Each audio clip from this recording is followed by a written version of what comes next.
Doutor Belarmino aqui comigo, querido, nesse dia de preguiça, mas hoje estava difícil sair da cama, acertei? Acertou. Mas o senhor que acorda antes das galinhas? É. 4h30, 5 horas? 5 horas. 5 horas, em torno disso, né? Mais ou menos que você, porque pelo que a gente... Se fala no WhatsApp às 6 horas da manhã. Já está acordado, já estamos acordados. Aí o senhor passa a visita de manhã, é isso, doutor Belarmino? No hospital, encaminho receituário, explicação, até um momento mais tranquilo do dia, onde você pode ter um contato até muito melhor com o paciente.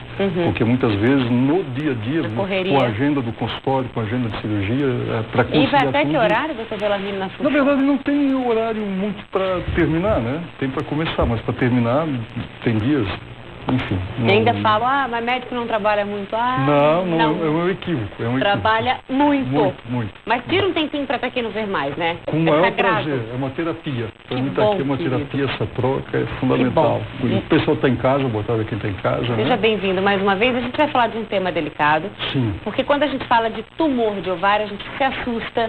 Porque muitos casos que a gente vê, normalmente quando se descobre já está no estágio avançado, é um tumor agressivo, né? São tumores mais agressivos. Sim, a delicadeza e o cuidado que se tem que tomar com o ovário é no seguinte aspecto. Quando a mulher vai fazer um preventivo, seja na rede pública ou privada, somente o Papa Nicolau, o preventivo, a gente não consegue visualizar, na hora da coleta do preventivo, os ovários. Você está falando de útero daí, né? Nós estamos falando, deixa eu mostrar aqui para quem está em casa. Nesse caso do Papa Nicolau é o útero, é o útero. Está falando de ovário. Vamos ver. Lá no Pipoca, aqui, pode ir lá. Então, assim, só para o pessoal que está em casa entender sobre o que nós estamos comentando, aqui estão os ovários, vamos ver se dá para fechar aqui, Pipoca. Sei lá. Estou curiosa. Em cima, só para... Aqui, vamos acertar ela. Aqui. Então, nós vamos comentar hoje aqui está um ovário da parte externa e aqui a parte interna. Mostrando o útero. Quando se faz o preventivo, a gente tem acesso a essa região aqui, ó. Não se consegue ver os ovários. E há uma proximidade dos ovários com o fígado. Na verdade, fica aqui na virilha, os ovários, né? O fígado bem acima e os rins lá atrás. Só para a gente mostrar a proximidade, medida que eu vou explicar depois. E nessa visualização do colo do útero que fica aqui, a gente não consegue ver os ovários. Como é que a gente vai conseguir ver os ovários? Obrigado, Foca. Através de uma ultrassonografia. Que é aquela que faz no consultório mesmo? Transvaginal. Faz o transvaginal. Então, os tumores de ovário, sejam benignos ou malignos, eles têm uma alta incidência. Obviamente que os benignos já falam por si só, o tratamento ele é bem mais simples, né? A nossa preocupação são com os malignos, porque são tumores de alta metástase. Porque então, tem órgãos muito próximos. Muito próximos e uma vascularização que é compartilhada com outras vísceras. Então, a partir do momento que tem um tumor ovariano, a possibilidade de se ter uma metástase aumenta. Se a gente for considerar somente na ginecologia, a mama, se a mulher tem um nódulo, ela vai lá, ela palpa, ela sente o nódulo. O preventivo, ela consegue fazer numa rede pública. E o ovário não tem como. O ovário, ele trabalha quietinho. Então, uma vez ao ano, seria interessante a mulher procurar algum local onde ofereça esse exame ultrassonográfico para poder fazer uma avaliação.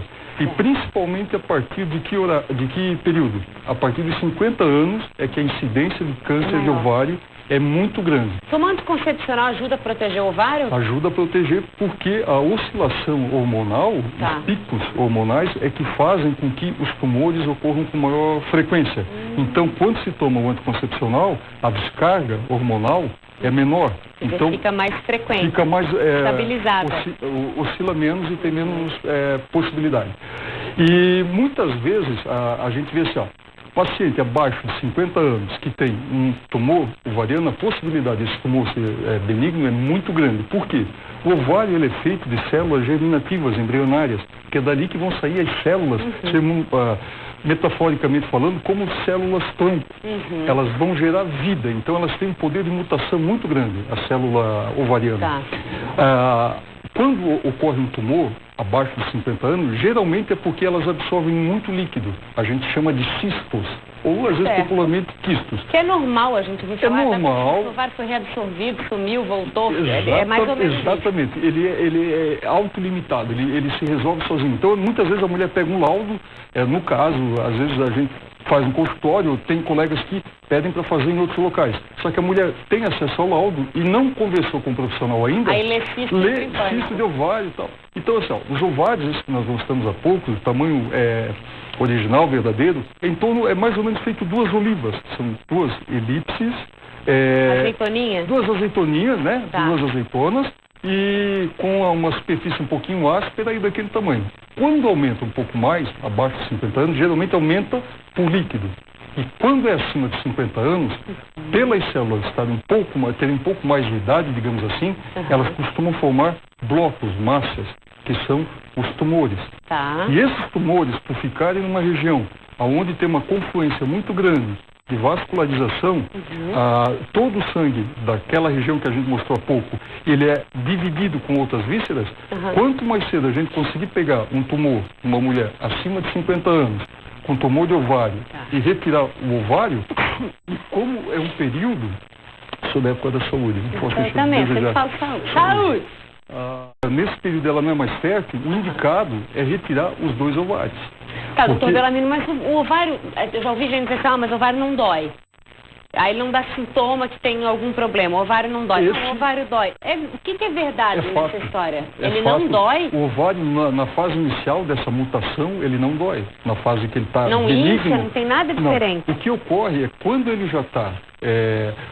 o tumor mais frequente benigno, ele é uma alteração, por ser embrionário, ele é o que mais assusta. O tamanho não guarda proporção com a malignidade. Entendi. Às vezes são tumores grandes, mas não são... Existe um tumor chamado teratoma, que é 50% dos casos de tumores malignos. O que faz um teratoma? Porque ele tem célula embrionária. Quando a gente retira esse tumor, que é um tumor grande, chega do tamanho de uma bola de futebol, mais ou menos, louco? você abre, chega a pesar 4, 5 quilos. Entendeu? Mas a pessoa não vê que a barriga não, se vê, nesses casos sim. E é benigno, só para você ver que não guarda a proporção, o volume abdominal... O problema não é relativo ao tamanho do tumor. Não é relativo. Tá. E nesse caso do teratoma, que é benigno, você abre e dentro existem, às vezes, cartilagem, dentes, tecidos de dente, cabelos, que medo, unha, que isso? Porque são células que dão origem naturalmente a um embrião, a um feto, e elas se propagam desordenadamente. Então o teratoma, muitos que estão nos assistindo agora já devem ter ouvido falar, o teratoma é um tumor ovariano que produz essas células, 100% benigno, e são tumores grandes. Que feio, doutor Bellarmino, abrir isso e encontrar dente. Já os malignos, eles são pequenos. Tá. A mulher não tem mais pequenos quando pegam no início, porque depois ele se torna uma massa grande. E o primeiro sintoma que dá um tumor ovariano numa mulher acima de 50 anos não vai ser dor, não vai ser febre, nada disso. Simplesmente começa a eliminar, o peritônio, é uma camada que reveste todo o abdômen, ele reconhece que dentro desse invólucro tem alguma coisa errada, e muito semelhante à retina, quando a gente entra em contato com alguma poeira, algum cisco, alguma coisa que a gente lacrimeja, o peritônio começa a liberar um líquido que a gente vê no ultrassom que tem líquido dentro da cavidade do abdômen. Pode ser um sinal. É um sinal. É um dos sinais. A gente chama de ascite até, tem um nome para isso. Quando esse líquido está aumentado e a gente vê que tem uma alteração no ovário, está indicado para a paciente fazer uma biópsia naquele local, é uma agulhinha, feita uma anestesia local, chamam 2 profissionais, um segura o transdutor do ultrassom, o aparelhinho, e outro vai com uma agulha, funciona, manda um patologista, esse patologista vai avaliar esse material e vai nos dizer, vai depender também o tipo do tumor e o estágio que ele está. Porque daí vai saber retirar os ovários, se vai fazer quimioterapia? Não, retirar vai ser retirado, mas se vai a complementação, que vai ser com um oncologista, por exemplo, encaminha para um oncologista, ele é que vai determinar, dependendo da gravidade desse tumor, se vai precisar de rádio, químico. Geralmente, por forma profilática, a gente tem feito em todos, porque são muito maléficos. E, acima de 50 anos, retirados 2 ovários, porque também, já que se consegue, depois de tanta estatística, ver que mulheres que têm câncer de ovário de um lado, o outro lado automaticamente passa a ter, questão de tempo. Então já tira os 2. Tira os 2. E quando a paciente é mais jovem, para manter fertilidade e tudo mais, ela vai semestralmente, e ela teve um tumor maligno, ela não é mãe ainda, é retirado aquela parte do tumor. E ela faz um acompanhamento. Um acompanhamento com afinco, a gente estimula, no caso dela ter um parceiro, querer constituir família, para que tenha filhos, para assim que possível a gente extirpar aqueles ovários. Filhos logo para extirpar os ovários. Para não criar uma possibilidade... É possível extirpar já no parto, doutor? Não. Não, não tem como nascer o bebê e já tirar os ovários. É possível, mas assim, não é o mais indicado. Poderia até ser, vamos supor, uma mãe que já tem o segundo filho, não vai querer mais. Ao invés de fazer somente a laqueadura, você vai e retira os ovários. E deixando bem claro para quem está em casa que retirada de ovário implica em automaticamente a mulher entrar numa menopausa se ela estiver na vida fértil. Reposição hormonal. Ela vai precisar, né, voltando a Angelina Jolie aí, retira-se os ovários, mas são glândulas muito importantes para a manutenção da feminilidade, do colágeno, da libido, uma série de fatores. Então, a gente divide com a mulher, porque é um risco, ela também vai poder optar em manter e fazer a monitorização. Como é que a gente faz a monitorização de um eventual tumor de ovário? Uma mulher que tem um risco, ela vai ter que dosar pelo menos a cada 6 meses ou a cada 3 meses, a gente chama de marcador tumoral. Nesse caso, chama-se CA-125. Sim. A gente vai lá, pede esse exame para ver no sangue a primeira alteração que se tem. E algumas mulheres, quando já tem na família, é interessante que o profissional, sabendo disso, já peça nos exames de rotina o CA-125 para poder rastrear. Eu tive uma amiga que teve um tumor de ovário muito agressivo, graças a Deus está bem e tal, mas ela está com a minha idade, 38 anos, ela teve com 17, doutor Belamino. 17 anos. A exceção que confirma a regra. Foi uma coisa impressionante e ela descobriu, porque acho que já estava talvez no estágio mais avançado, mas ela se curou e tudo certo, porque ela tentou levantar e ela não conseguiu firmar as pernas, ela tinha uma dor, e foi para o hospital e estava 17 anos de idade. Provavelmente ela já tinha um comprometimento de algum outro anexo, alguma víscera próxima que deu a dor, porque por si só o ovário ele é muito silencioso. E ela extirpou os 2 ovários e, óbvio, não pode mais ter filhos, né, pelos métodos naturais, enfim, preservou o útero, mas vive maravilhosamente bem, não tem mais nenhum sinal da doença. Por isso que é interessante saber que quem faz o preventivo não ter a falsa ideia de que quem coletou precoce, porque hoje a gente está tendo uma inversão, felizmente. O câncer de colo de útero, ele, devido até aos métodos de prevenção, eles vêm caindo estatisticamente proporcionalmente. Eles vêm aumentando numericamente, mas proporcionalmente reduzindo. E os de mama e de ovário vem aumentando, porque tanto de mama, o de útero está diretamente ligado ao HPV, que é um vírus. Já o de mama e o de ovário está ligado a hábitos de vida e genética, ou seja, mulheres que têm familiares com câncer de ovário, mulheres obesas têm maior possibilidade de desenvolverem o câncer de ovário pelo fato do excesso de estrogênio. Mulheres que não têm filhos poderão ter uma possibilidade um pouquinho maior, porque elas vão, uma vez não fazendo uso de contraceptivo, elas vão ter uma descarga hormonal muito mais longa. Claro. E aquelas que são gestantes, para explicar para quem está em casa, elas estão protegidas porque não há essa oscilação de hormônios, né? E atualmente gorduras trans, a gente vê que também foram proibidas agora na América do Norte. Há vários trabalhos mostrando que a gordura trans, a gente não sabe especificar exatamente como, mas elas estão associadas a essas comidas muito rápidas. Essas porcariadas que a gente compra aí. Digamos assim, né? Elas estão diretamente relacionadas também ao aumento de tumores, principalmente mama e ovários. Então, os hábitos alimentares fazem parte desse diagnóstico. Um outro fator importante é o tumor, pela ultrassom dá para ver, quando ele é maligno, ele tem uma vascularização aumentada. Quando a gente faz uma ultrassom no ovário normal, ele fica redondinho, bem circundado, ele é pretinho, ele é limites bem definidos, e quando é uma suspeita de tumor, ele é mal delimitado, ele tem uma textura não, porque não dá para tocar, mas você vê que a superfície, o aspecto dele é bem diferente, ele não é regular, ele é todo distorcido, a imagem produzida também acaba sendo outra, e tem um sistemazinho no ultrassom que dá para jogar cores. Se a gente vê essas cores, é um Doppler, que a gente consegue ver se esse tumor, ele é vascularizado ou não, se tem sangue dentro dele.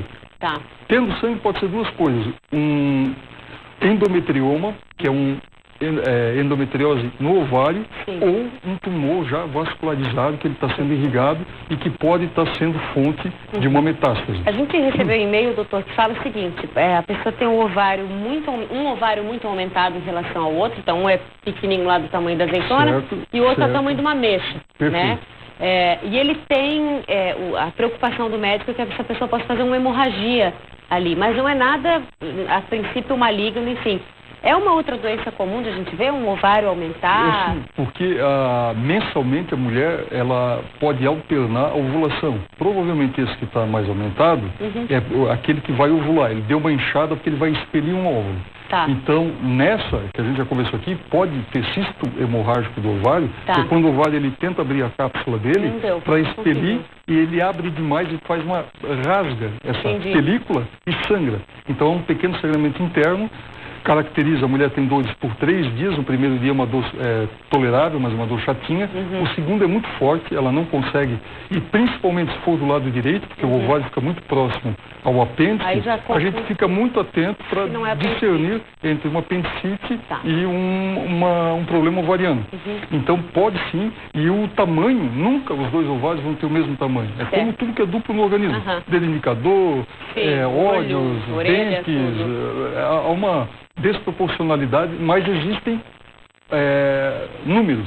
O ovário geralmente é até 3 centímetros, ou 30 milímetros, tal, a extensão dele. Então, esses parâmetros nos ajudam a orientar para saber se temos que prosseguir na investigação ou se podemos parar por ali, ou simplesmente pedir para a mulher vir numa próxima consulta para fazer uma confrontação dos dados da consulta anterior com a atual. O negócio é a prevenção, né, doutor? Pelo menos uma vez por ano fazer o transvaginal, né? Transvaginal para ter o acesso a essas imagens. Exatamente. Mamografia, o preventivo não mostra os ovários, então tentar procurar os postos de saúde na região já tem ultrassom, tentar fazer pelo menos uma vez, principalmente mulheres acima de 50 anos. Tá bom? Eu tenho vergonha que eu falo, mas é verdade. Mulher toda pergunta, e amo o doutor Bellarmino, é de casa, ela fala, doutor Bellarmino é da casa. Tem coisa melhor do que ouvir isso? Quando eu estou em casa, eu tenho até ciúme. Quando olha esse banquinho aqui, está ocupado por outro. Já fico bravo. Já tenho direito adquirido aqui. É isso aí, tem que ter a plaquinha. Que tome muito cuidado quem senta aqui, os futuros convidados, por favor, porque isso aqui eu tenho já patrimônio, né? É patrimônio.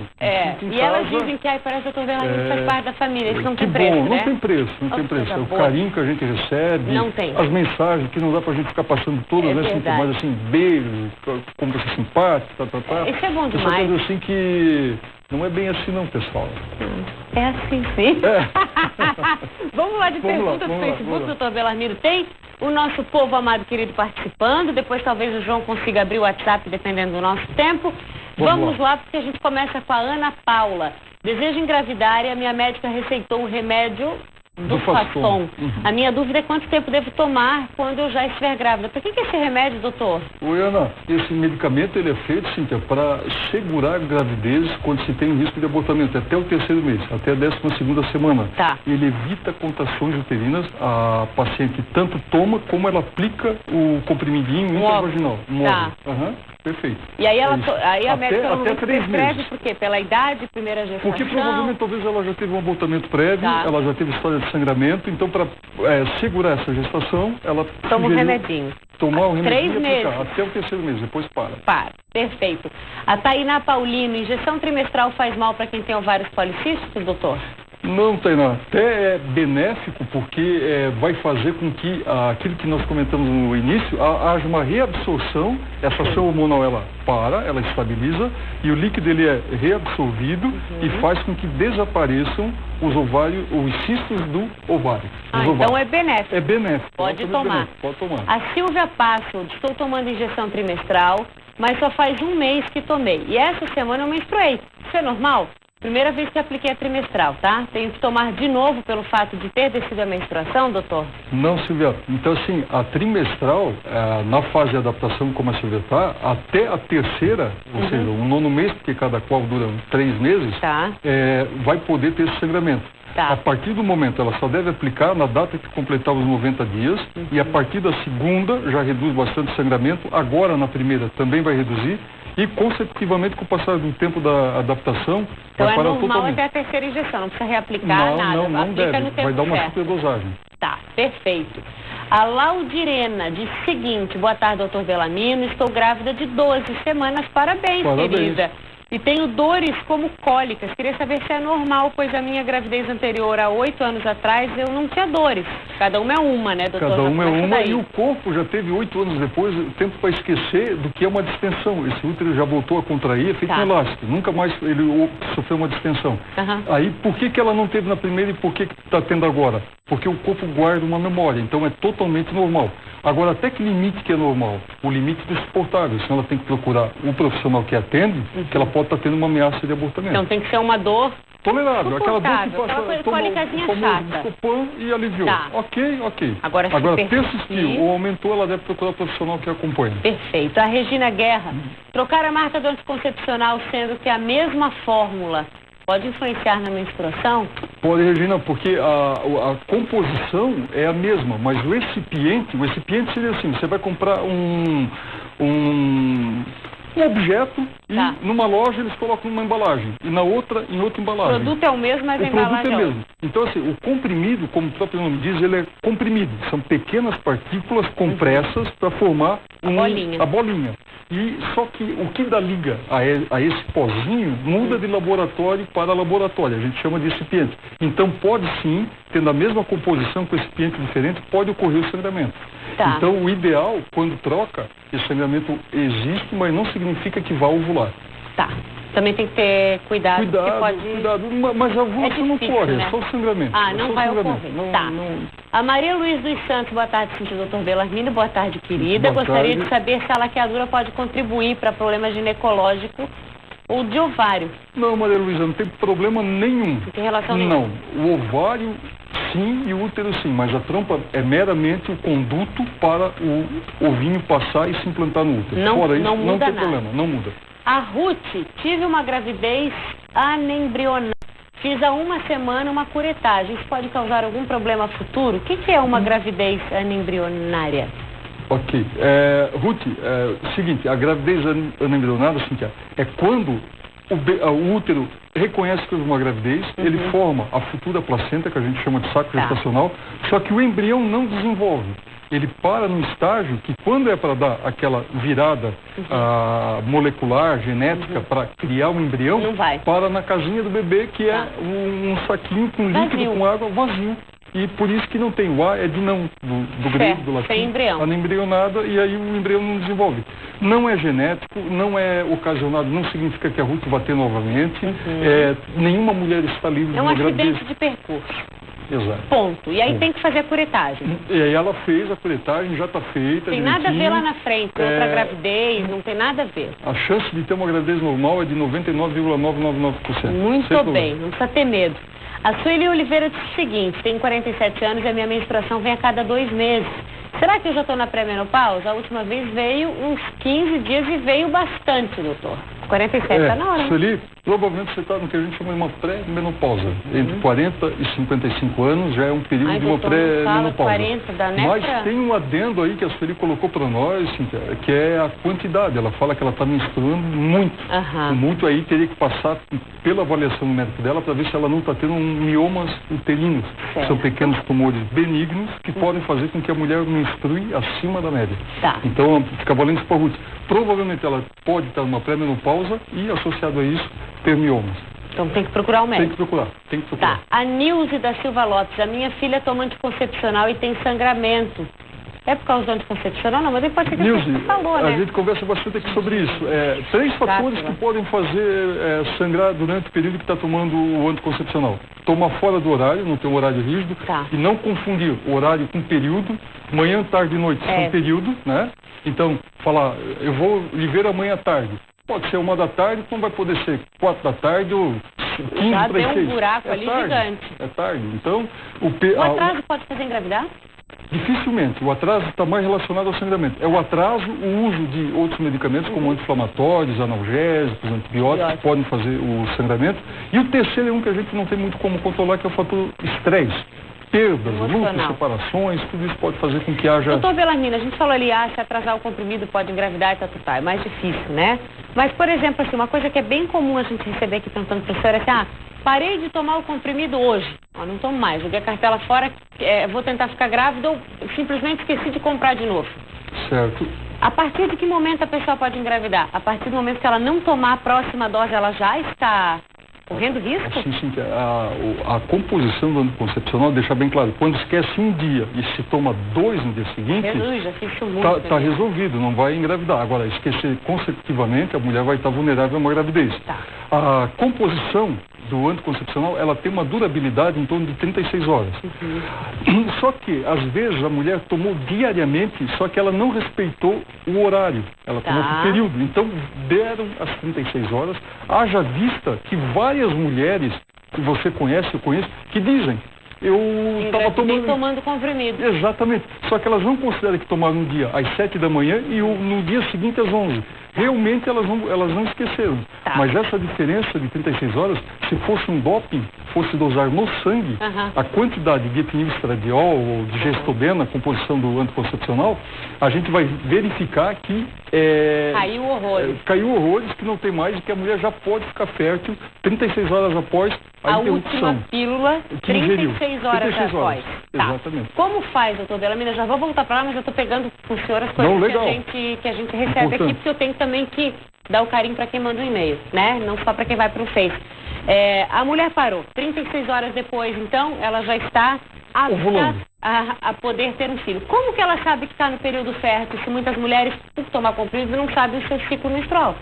Teoricamente, 15 dias depois, da parada, interrupção do anticoncepcional... Da última pílula, do primeiro dia 100. Do primeiro dia 100, no 15º dia após a interrupção, teoricamente, ela vai estar mais vulnerável. Algumas mulheres, em torno de 40%, um pouco menos da metade, na hora de se secar, após a micção, alguma coisa assim, vão no banheiro... A clara de ovo. A clara de ovo, que é o muco. Isso significa que estão ovulando. Quando sai o muco, está ovulando? Está ovulando. É o período fértil. É o período fértil. Costuma ficar 3 dias esse muco. São os 3 dias que, no caso, quem quer ter bebê deve namorar. Quem não quer ter bebê, não namora. Isso é via de regra, mas, na verdade, a ovulação ela pode ocorrer durante todo o ciclo. Agora, a maior probabilidade vai ser no meio após esses 15 dias. Certo. Ou uma semana antes. Ou uma depois. Ou uma depois. Tá. Aí a pergunta que também chegou pra gente, dessa mesma pessoa que perguntou do período fértil, que sempre tomou comprimido a vida inteira. Então, não tem noção, né, de quando que é o período fértil. Para ter bebê, ela está tentando engravidar há 1 ano. Para ter bebê, ela precisa ter relação sexual mais de uma vez por dia? Uma vez por dia está resolvido, uma vez por semana? Tem que ter frequência? Obviamente que a frequência vai fazer diferença, porque seria mais ou menos como a gente jogar na loteria. Quem tem mais cartão, teoricamente, tem mais chance de ganhar. Tá. Agora, às vezes, uma pessoa que tem um único ganha. Então, o número expõe mais a mulher a uma fecundação. Obviamente que a frequência pode fazer a diferença, mas não pode colocar isso como uma obrigatoriedade, porque o próprio fato de se cobrar, isso a gente vê na prática, bloqueia, acaba bloqueando. E tanto que mulheres que não querem ou não planejam, melhor falando, ficam. Não estão pensando nisso. Então, assim, existe um fator contraditório, opositor ao pensamento e à vontade no caso de gravidez. Porque tudo na vida que a gente põe metas, a gente sonha, faça isso. Mas normalmente os casos que eu vi de conhecidas minhas era que você precisa ficar grávida, não ficava. Deu um dia que desligou e disse, não vou mais pensar. Famoso, adota o bebê e fica grávida. É mais ou menos isso. A Patrícia disse o seguinte, venho já há bastante tempo tomando anticoncepcional direto, doutor, evito parar porque sinto muita cólica e dores de cabeça quando fico menstruada. Tamo junto, Patrícia, tô na mesma que tu. Isso faz mal, mais tarde vai dificultar para a próxima gravidez? Vai nada, menina. Nada, Patrícia. Aquilo que a gente acabou de conversar agora. Qualidade de vida. Não vai para a cabeça, não vai ter efeito colateral, você não vai ficar infértil. A partir do momento que você para, você vai estar de igual para igual com outras mulheres para poder engravidar, ter os filhos que quiser. Não gera infertilidade tomar o anticoncepcional. Não é cumulativo. Não é cumulativo. Aí tomei 10 anos, vou demorar 10 anos. Daí a importância desse questionamento que você me fez há pouco, porque nem todo mundo tem Facebook ou sabe mexer com tecnologia. Exatamente. A gente tem que respeitar isso. E eu vi esses dias no hospital, nem elevador, às vezes as pessoas têm dificuldade. Então a gente tem que ter essa humildade para poder chegar e tirar dúvida da onde vier, né? Então, aonde eu fiz questão anteriormente de colocar ali, o fato de 36 horas depois, a mulher já passa a ser fértil. Então, não é o fato de tomar contínuo que vai deixar essa mulher estéril ou infértil. Isso é um mito. Porque parou, independente de ter tomado 10, 12, 15 anos direto ou não, parou 36 horas depois, está disponível. Tanto que a gente vê na mulheres que, às vezes, no exemplo anterior, 36 horas de atraso entre um comprimido e outro, já engravida. Então, a Patrícia pode ficar tranquila que ela não vai... Ficar sossegada. Não vai trancar a fertilidade. Meu amor.